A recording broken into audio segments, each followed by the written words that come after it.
Hello friends, today we will discuss Article 12 of Part 3rd of our Indian Constitution, which given us the definition of state.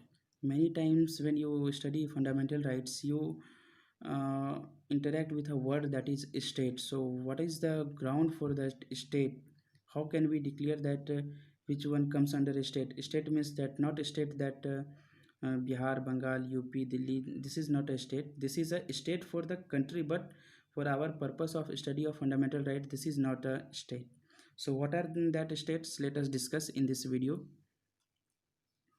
The term state has been used in different provision concerning the fundamental rights. Hence the Article 12 has defined the term for the purpose of Part 3rd. Friends, state का जो है कि कई सारे अलग अलग provisions है हमारे फंडामेंटल राइट्स में, जिसमें कि स्टेट को जो है कि मेंशन किया गया है। और इसीलिए जो है कि आर्टिकल 12 अलग से, जैसे फंडामेंटल राइट्स, जैसा मैंने आपको पहले भी बताया था, fundamental rights come from article 12 to 35।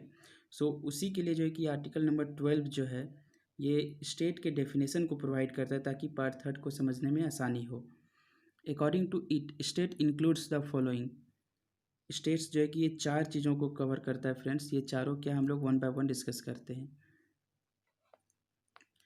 Government and parliament of India, that is executive and legislative organ of union government. State में जो सबसे पहला जो आता है फ्रेंड्स वो है कि government and parliament of India, यानी कि ये दोनों जो है कि आपका आता है, जिसका इसका मतलब है जो कि executive and legislative organ of the union government. कहने का मतलब है यूनियन गवर्नमेंट का जो एग्जीक्यूटिव एंड लेजिस्लेटिव ऑर्गन होता है, ये आपको पता है कि जो मिनिस्टर्स हो गए वो आपके एग्जीक्यूटिव में आ जाते हैं, और जो लेजिस्लेटिव हो गया यानी Lok Sabha and Rajya Sabha of union government.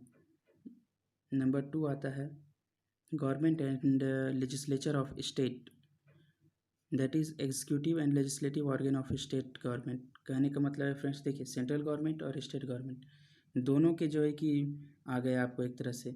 Legislature of जो स्टेट है यानी स्टेट विधानसभा जो है उनका, और जो स्टेट का जो मंत्री वगैरह है जो एग्जीक्यूटिव में आते हैं, जैसे chief ministers, home minister of state, तो ये सारे जो है कि आपके उसमें आ जाते हैं।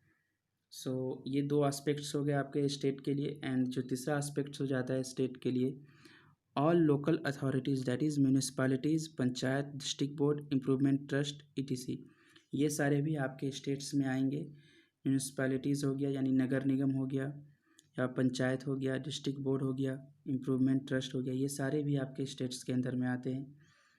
उसके बाद है all other authorities, that is statutory और non statutory authorities like LIC, ONGC, SAIL, ETC, ये सारे भी जो स्टैट्यूटरी हैं या स्टैट्यूटरी नहीं है, स्टैट्यूटरी या नहीं है, जैसे कि LIC, ONGC, सेल, यानी कि जो लॉ के माध्यम से किसी कंपनी को या फर्म्स को, अथॉरिटी को बनाया गया है, या बिना उसके भी, लेकिन वो गवर्नमेंट के अंदर में आते हैं, तो वो सारे जो है कि आपका स्टेट के अंदर में आएगा।